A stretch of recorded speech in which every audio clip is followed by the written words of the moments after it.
Hello and welcome to AI and the Future of Work, the weekly podcast where we discuss the future of work with entrepreneurs, executives, venture capitalists, and journalists.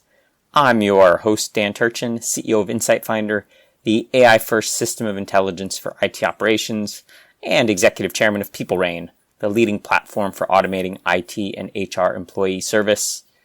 We're trying a new format for this week's podcast. I'm sharing a panel discussion I hosted with Dell, Credit Suisse, and Snowflake about the future of AI in IT operations. I enjoyed the discussion so much that I thought I'd share it with you. Now, I remember this time when I was a kid in the 80s, and I snuck into the locker room at a San Diego Sockers game. It was at the height of the MISL's popularity. For those non-soccer fans, or those too young to remember, which I think is most of you, there was a time when the major indoor soccer league was kind of a big deal. It wasn't quite the NFL, but a big deal in an indie kind of way before the MLS existed. Now it was the playoffs, and all my heroes were 30 yards away from where me and hundreds of other kids were waving jerseys, hoping for a Julie V or a Steve Jungle autograph. They were my Fred Astaire and Ginger Rogers for just a few short years. To get autographs, I needed some unfair advantage. I couldn't wait through the off-season and risk not having my jersey signed.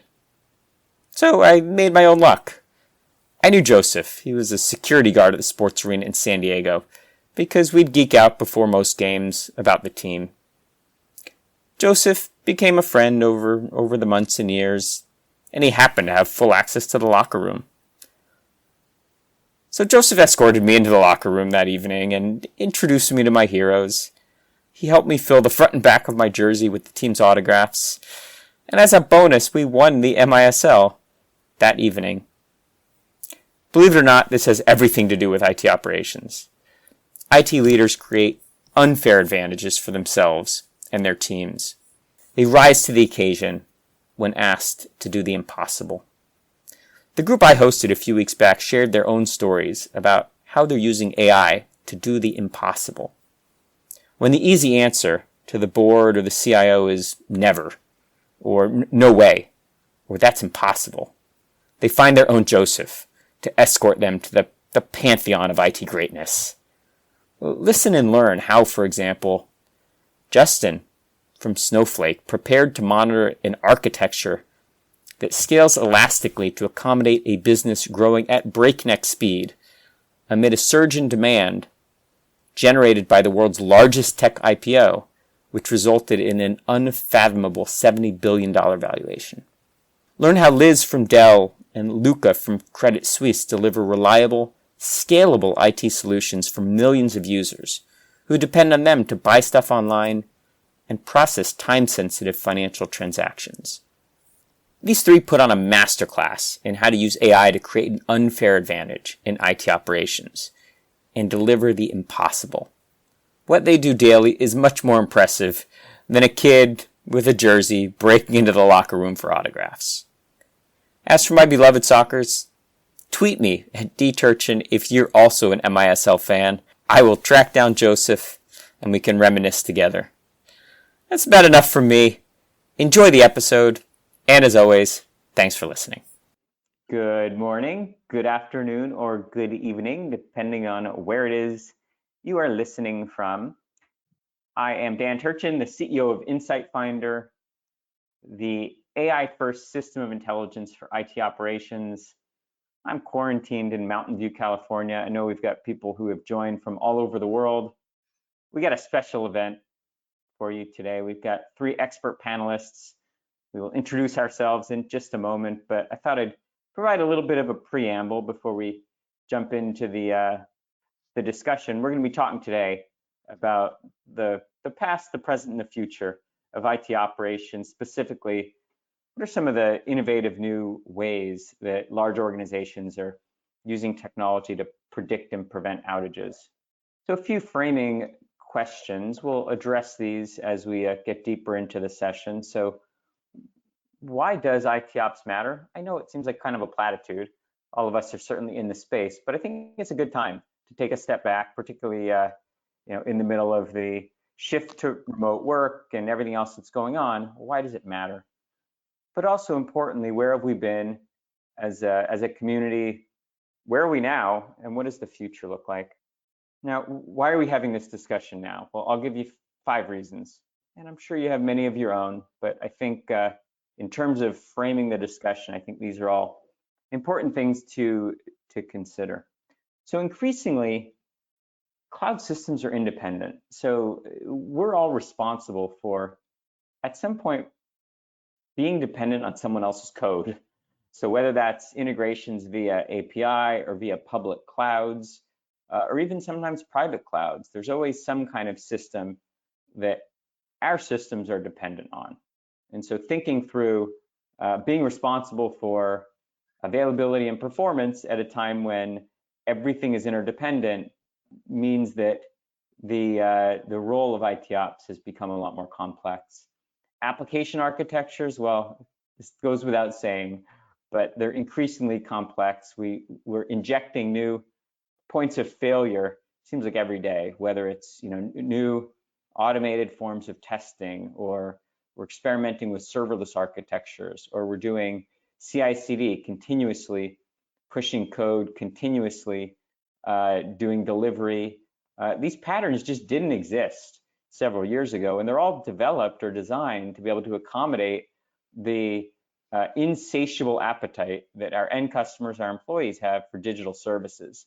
But nobody first came to IT ops and said, hey, just want to give you a heads up, things are going to get a little bit wild here in the coming quarters. They just said, we're going to sprint toward these new digital services. Our business is digital first, and keep the lights on. And so we've all had to innovate and think about what that means as service providers, as internal resources.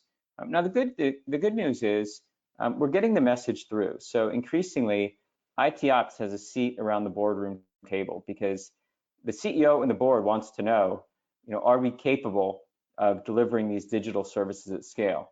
Not because all of a sudden the CEO and the board became technologists, but they do realize the impact of downtime, and they realize that the line between them and their competitors is razor thin. It's a click away. And so a little bit of downtime, you see the number here. I know this is a common number. You've probably heard varieties on this, but $10,000 and up per minute of downtime. The availability and performance of key digital services is what really determines, are you a leader? Are you a laggard? Is your churn going up? Is your churn going down? What are people saying about you on social media? You don't want to be in the headlines because of some kind of a breach or an outage, and that's all of our jobs. So like I said, we've got a panel of experts here with us today to discuss what it means to manage in the face of some of these trends, and how you scale up or scale out an organization when the world is changing so quickly. So our expert panelists, I'm going to start by introducing them and have them share a little bit about their background. We'll start with the left here. Justin Fitzhugh, welcome to the panel. Go ahead and introduce yourself. Thank you, Dan. Appreciate it. Nice to meet everybody. My name's Justin Fitzhugh. I run cloud engineering and quality at Snowflake. We're a large-scale cloud data warehouse company.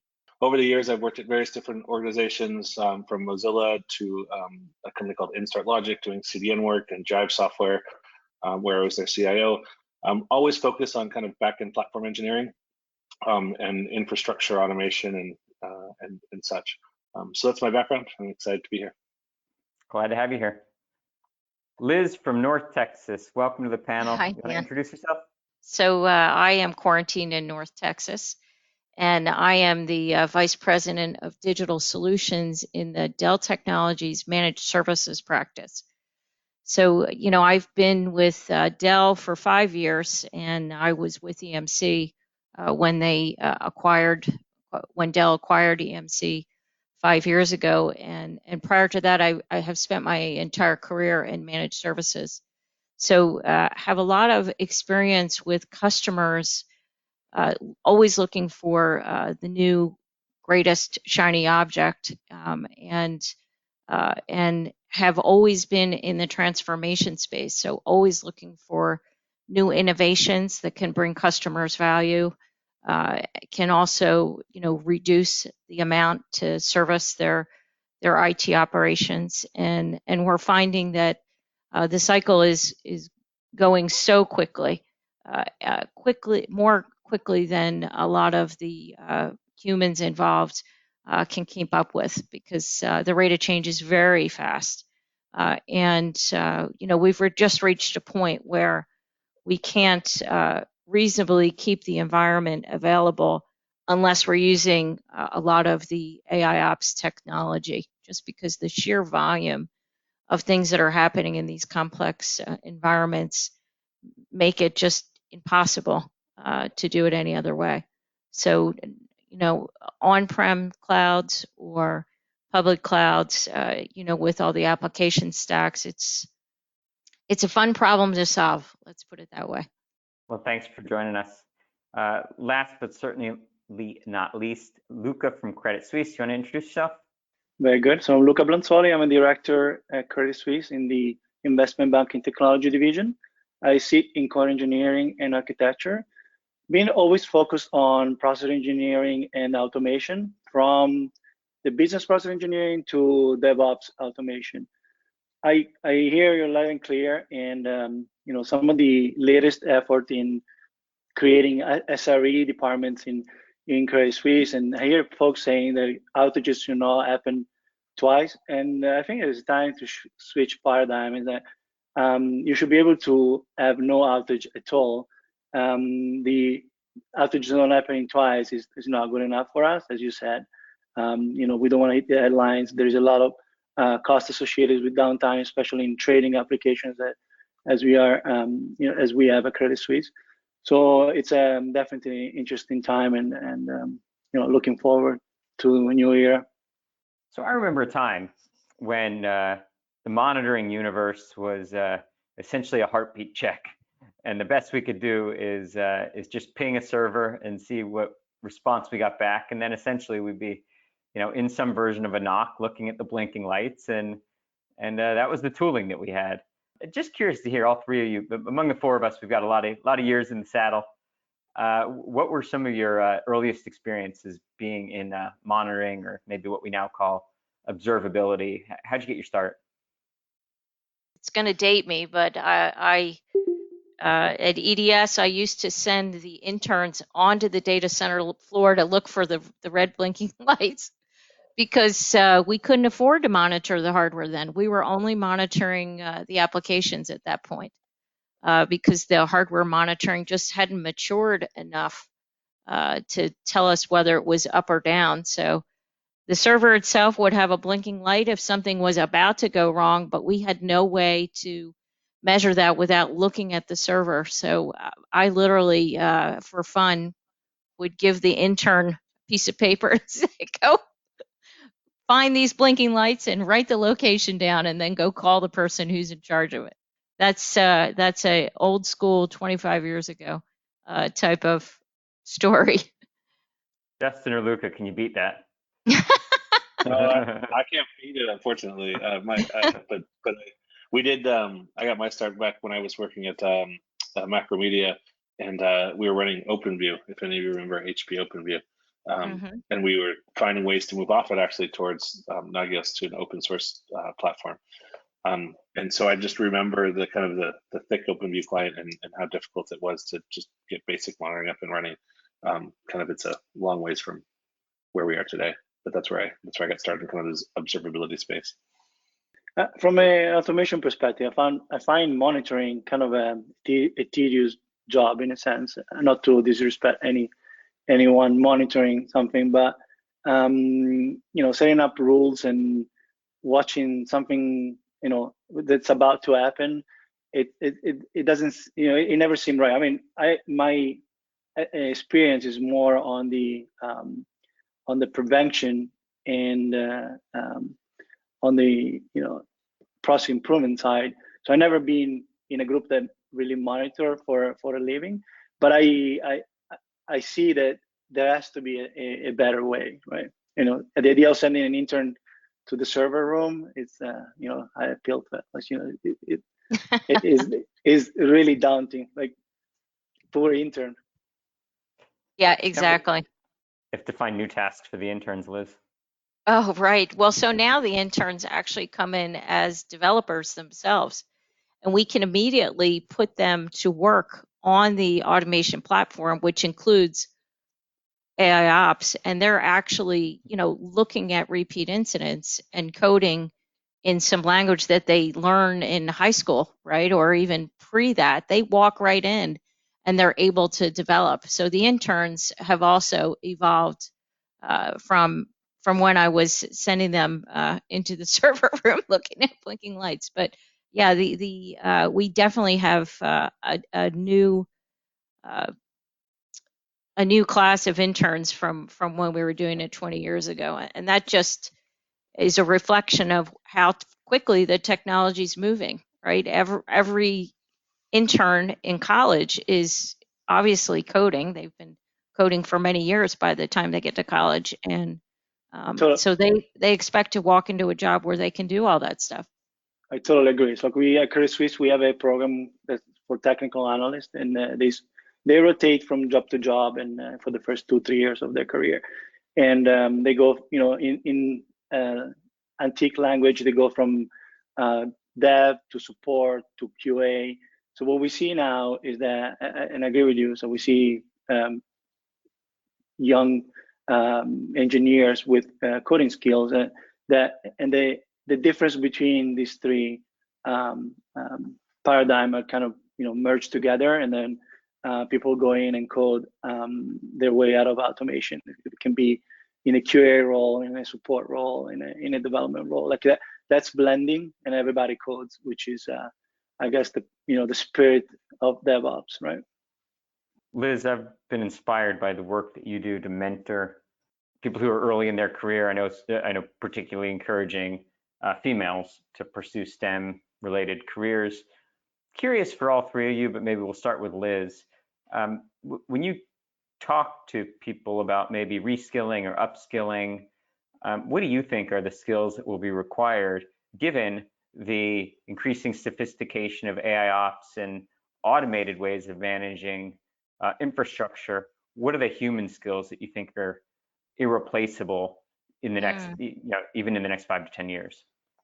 Wow. So that's a good one about the human skills. So I do spend a lot of time mentoring young women and young men who would like to move into leadership positions at some point in their careers, and to give them the list of here's all the technical skills you need is pretty easy. It's a standard, taking all the classes, but some of the things that I ask them to work on is emotional intelligence. Being self-aware of how you present yourself and how other people are going to perceive the way you handle a situation, and self-awareness and emotional intelligence is so important as you move through life in general, but especially important in corporate America. And as we're now virtual, you have to think a little bit about how your virtual brand, if that's what we want to call it, is how it's being perceived by everyone else. And so we spend a lot of time in that space and getting constant feedback. And so it's kind of 101 in and what I mentor people on. You took already the emotional intelligence part of the job. When I started a few years ago, I used to be proud of myself being able to see patterns in data, and this is a predates deep cloud computing. So now, that part is gone. I think the ability from the technical perspective, like I agree with you totally on the emotional intelligence side. On a technical perspective, everyone has to be some kind of a data scientist or of some sort, where you have the ability to prepare your data, analyze your data, and understand the statistics behind. So that, from a technical perspective, is definitely something that people should look at. And when I advise my young TAs, I generally suggest to become an expert at these three things. Yeah, I think from my perspective when I'm mentoring, it's really about trying to understand all the various opinions and viewpoints of kind of where other people in the organization or who you're working with are coming from, and try to not immediately stick to kind of your opinion, and really kind of consolidate those opinions and understand where they're coming from, so that as you come to a solution, it's a solution that A, you're bringing everyone along with, and B, understanding kind of all the perspectives. Because almost always people have opinions or have done things for good reason, even if you can't see it at the moment. So really trying to understand kind of that holistic view on things, and trying to go forward with it, whether it's a technical challenge or a management challenge or a personality challenge. And I think that just to bring that all together, as we move into this, SRE DevOps model, which everybody is moving towards, the key to the success there is the collaborative community that everybody works in. And that can be a big change for someone who's been in a traditional data center idle focused model. That can be a really big change, especially for more senior folks who have not been in that type of collaborative space.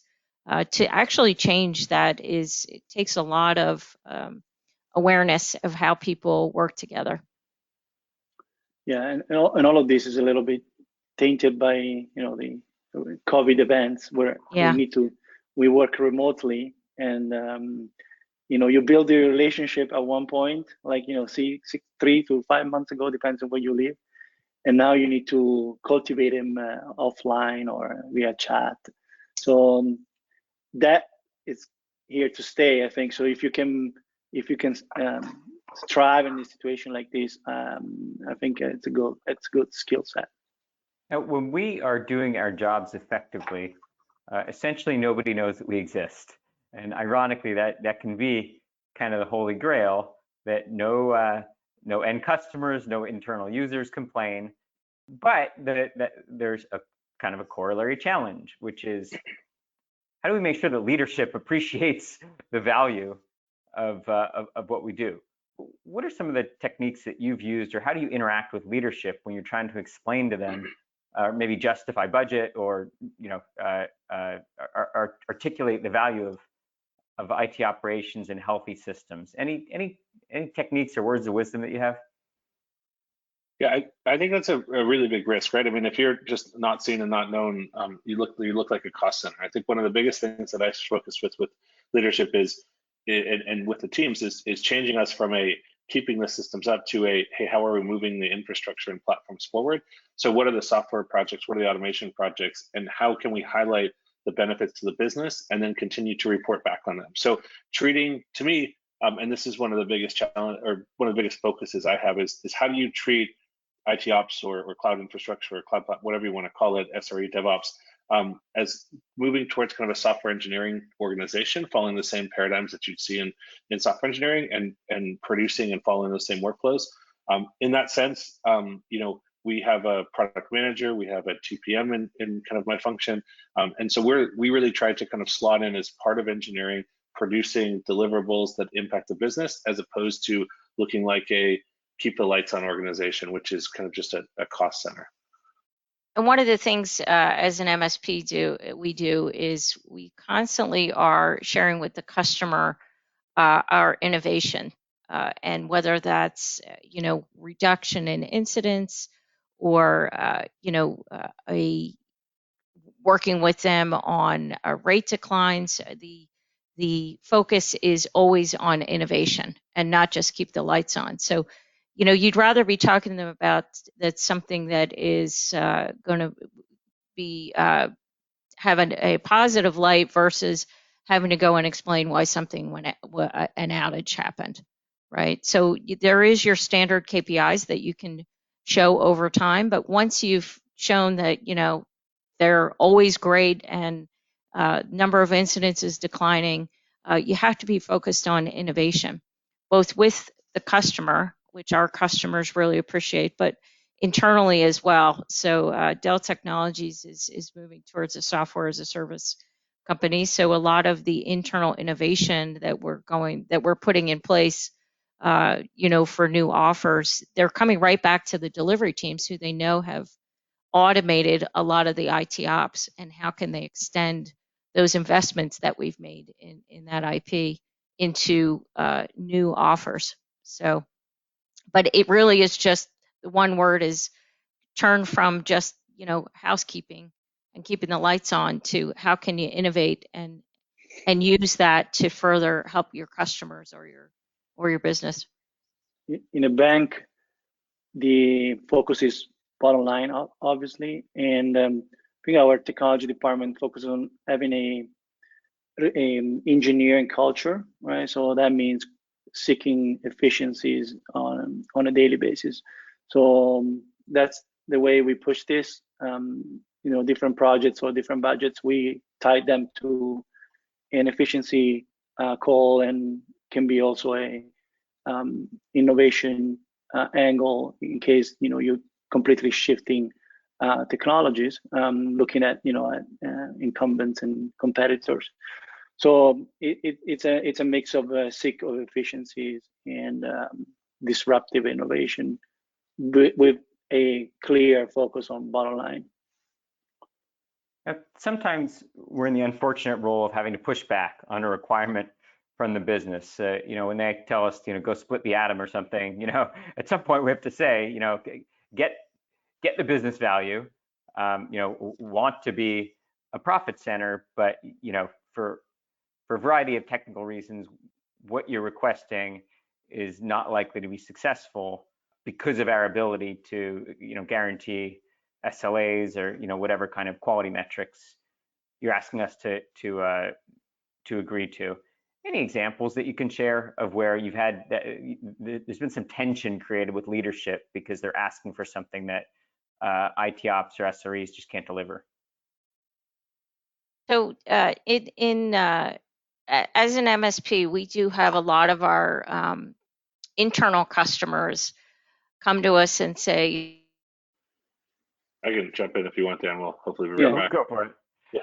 So I see this almost every quarter with when we're doing quarterly planning, where we aren't able to necessarily meet all of the demands and asks of the business. And so what I find really helpful is to be super transparent and really list out all the projects and all the priorities that we're doing. And then when people are asking for these things, it's always it's not a no. It's never a no. It's okay, we could do that. We just have to look at kind of what else we drop in favor of this. And then so when we have all these priorities listed out and we're being extremely transparent, we can go to whoever's the requester and say, look, here's everything we have. If you feel like something's higher priority, let's have that conversation and let's have that negotiation.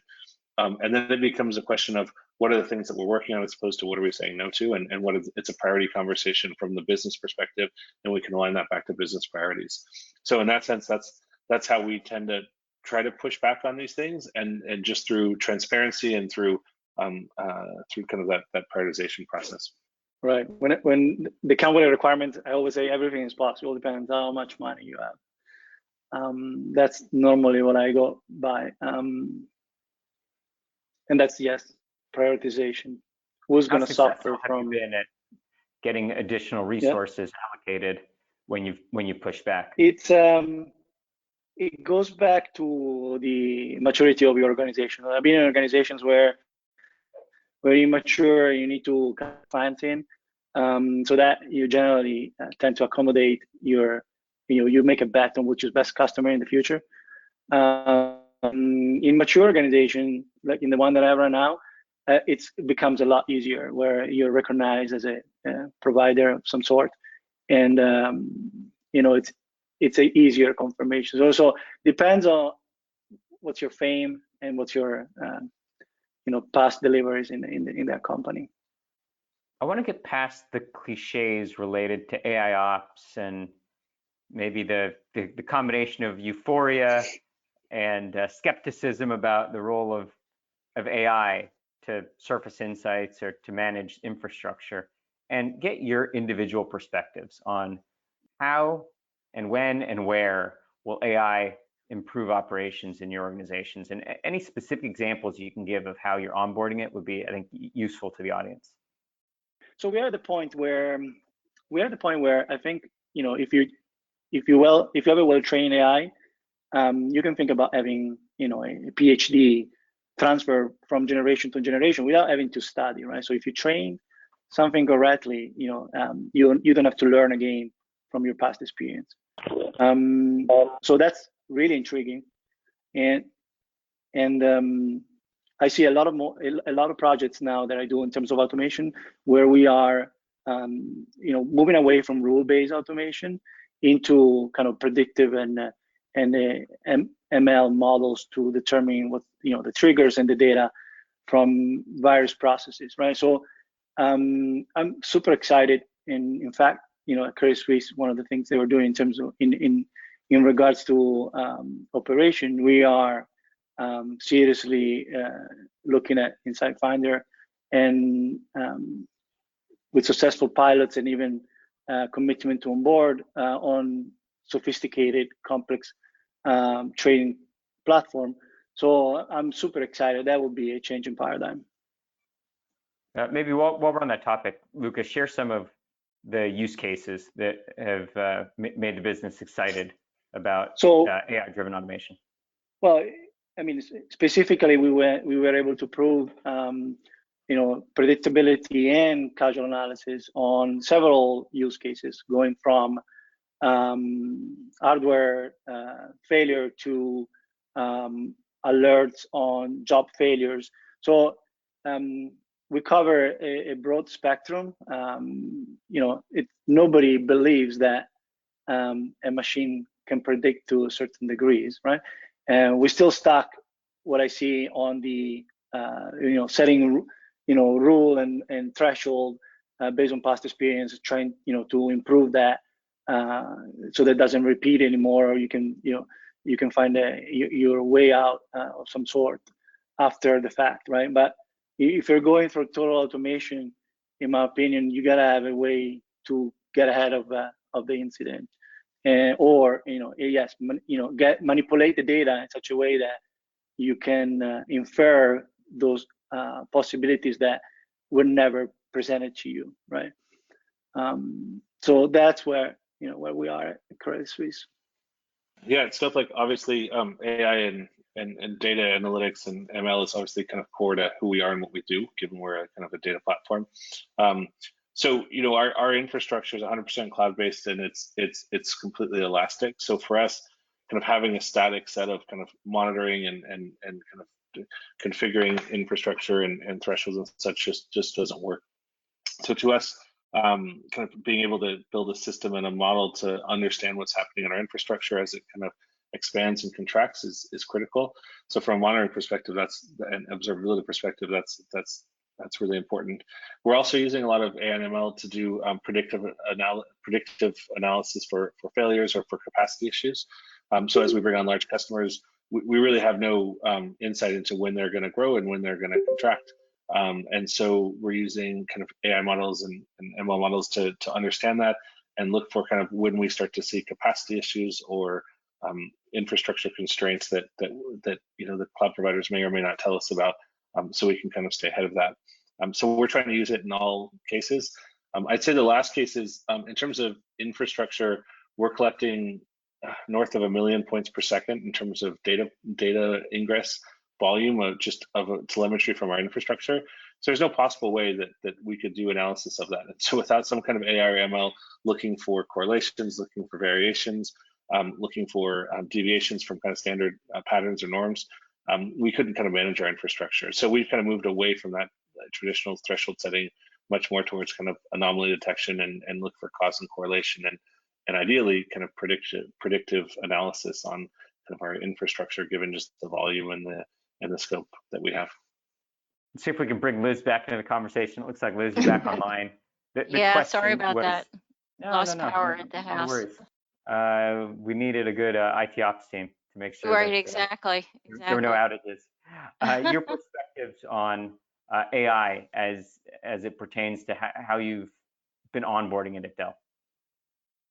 Yeah, so we are in the process of onboarding Insight Finder, and our main focus is on incident elimination really, and also root cause. So we've had a successful pilot where we've been able to show that we can predict before the incident is going to happen, so that we could get in front of that and reduce any SLA penalties that we might have, which is key for us, right? We don't want to pay any penalties, and then we can quickly understand what the root cause is.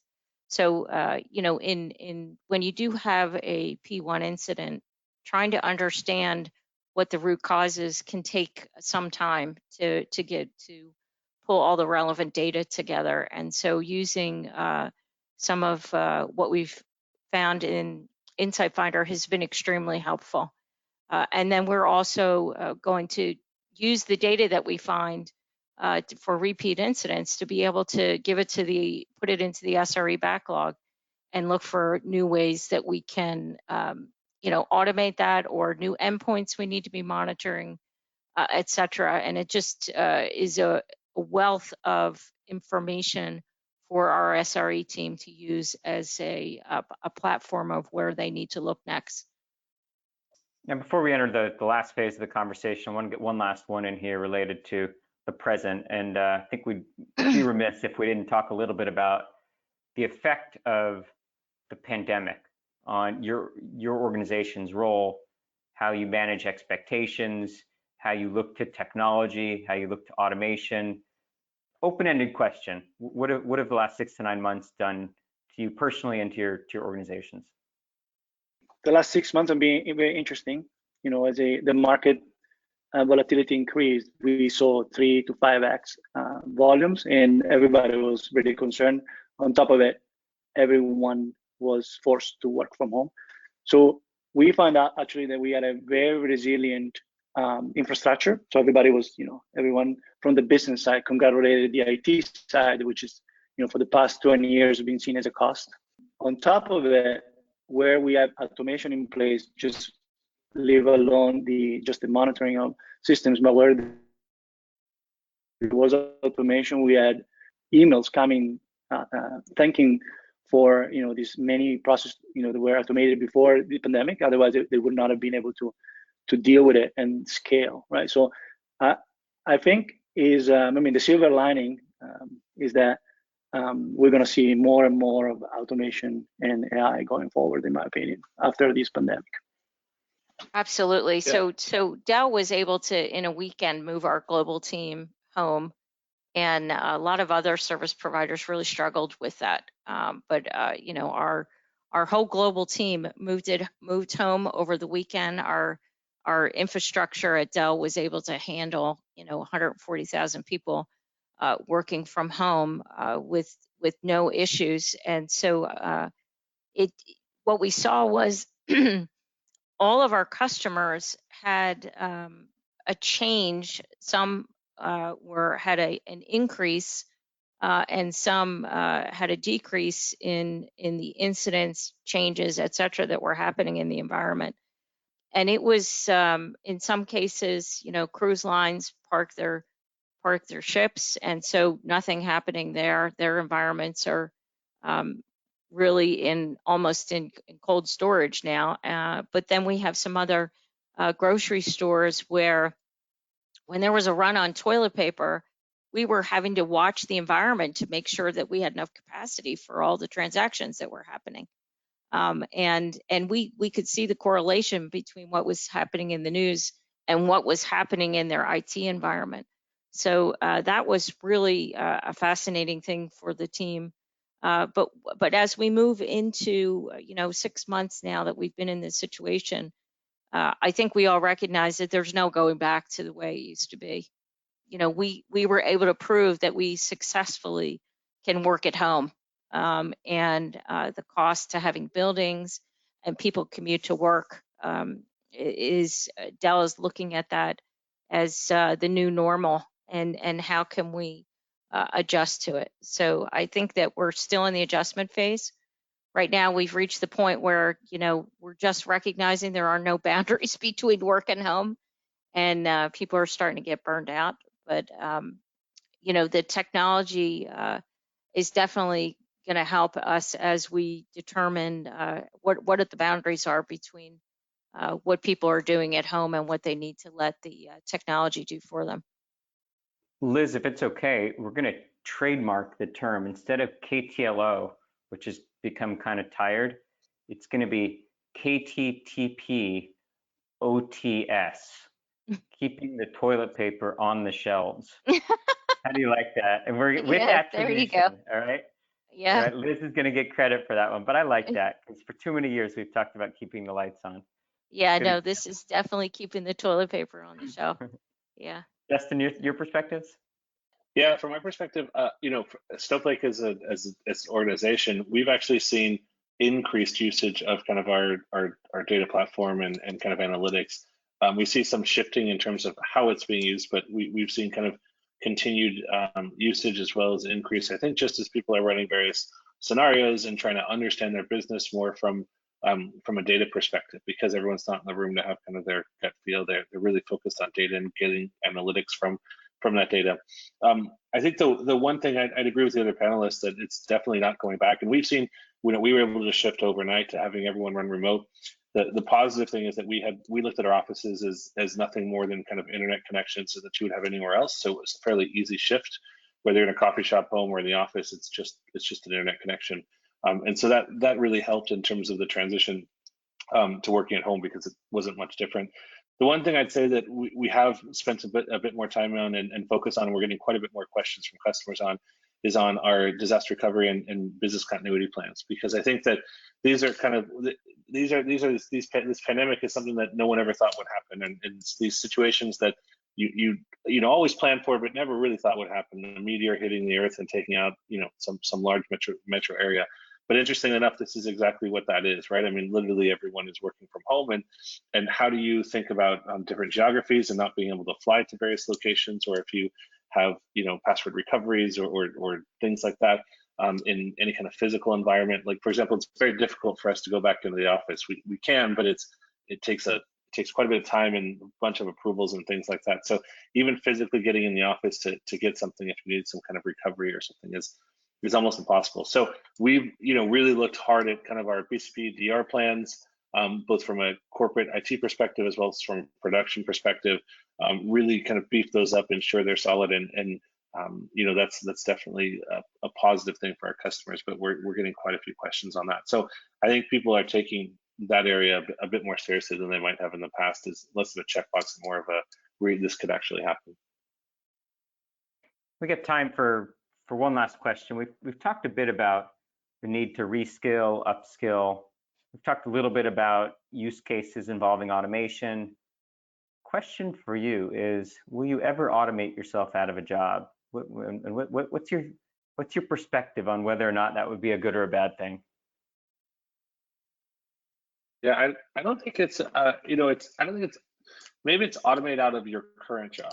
To me, and this is what I talk to my staff about as much as I possibly can, which is how do we automate you out of the routine, mundane tasks and have you writing software or writing tools and to enhance the platform, right, and get business value. And so maybe automate out of your current job is the right thing, but out of a job, I don't foresee that. And I think that what this is an opportunity for people to continue to move up the stack and deliver more business value and have more interesting jobs, do more interesting things, as opposed to kind of the routine, mundane, monitoring or operational tasks. And so yeah, automate out of your current job, but into a better job, hopefully, is how I try to phrase it.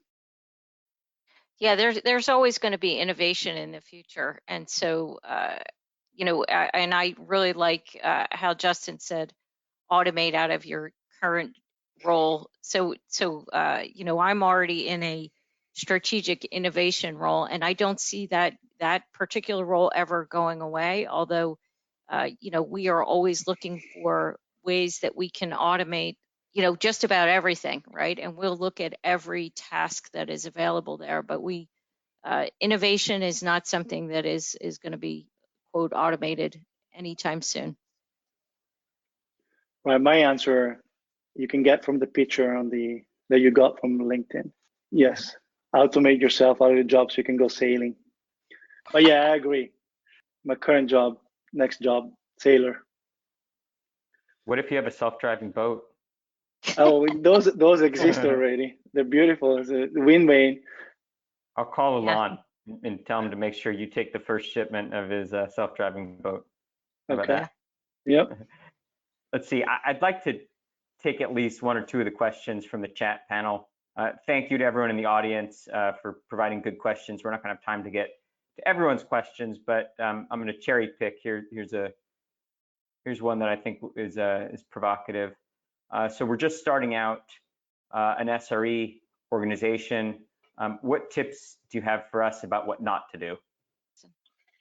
Yeah, and I have a fairly, I don't know extreme view, but certainly to me, we take a fairly strong stance of when you're looking at SRE, build an engineering org, not an operations org, right? You're writing code, you're writing infrastructure as code, and so you should be looking for staff that is going to build software, it's going to build tooling, not who knows how to run specific technologies or specific infrastructure in a way. And the more you get in the mindset of engineering as opposed to operation, in my personal view, you start to build systems that are self-managing, automated, self-healing, and you get away from kind of the linear growth that you'd see in more traditional operations organizations where you scale staff as infrastructure grows. So I would look at that. I think the other piece is really embedding with the engineering teams you're working with, and so centrally managed is fine, but really understanding and being a part of that the stand-ups, the scrums, and or whatever kind of workflow the engineering teams have, and be a part of that team so that you're part of that engineering team as opposed to viewed as something where code is thrown over the wall and you have to quote unquote operate it.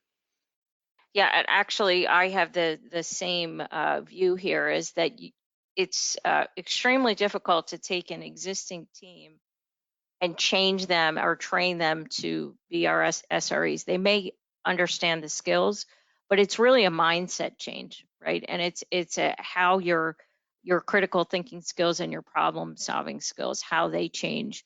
And you may look at taking your existing operation team and evolving them, and you may have one, maybe two from your existing team in the overall SRE team, but you really need to bring in folks who have that mindset starting off with, because that's where you'll quickly get to if you don't have the operations team going back to the old thought process of, well, we can't do that because customer always told us we couldn't do it. So it's a mindset shift more than anything.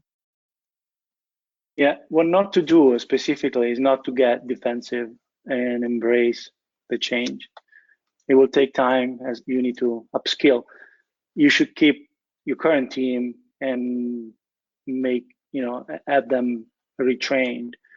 That works incredibly well for morale, and looking backwards, you can say that you made it. So yeah, so do not stress, embrace the change. Well, it feels like we're just getting started, but we're gonna have to wrap up. Like I said, for everyone in the audience whose questions we didn't get a chance to answer, we'll try to make sure we follow up offline.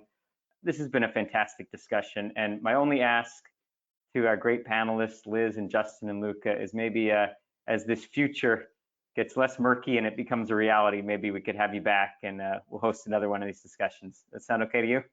Sounds great. Absolutely. Good. Well, I really have enjoyed this today. Thanks again to our great panelists. Thanks to everyone who has been listening. We appreciate you joining us. We'll be back on next month with another panel discussion with experts in the space. Thanks again. Have a wonderful morning, afternoon, or evening.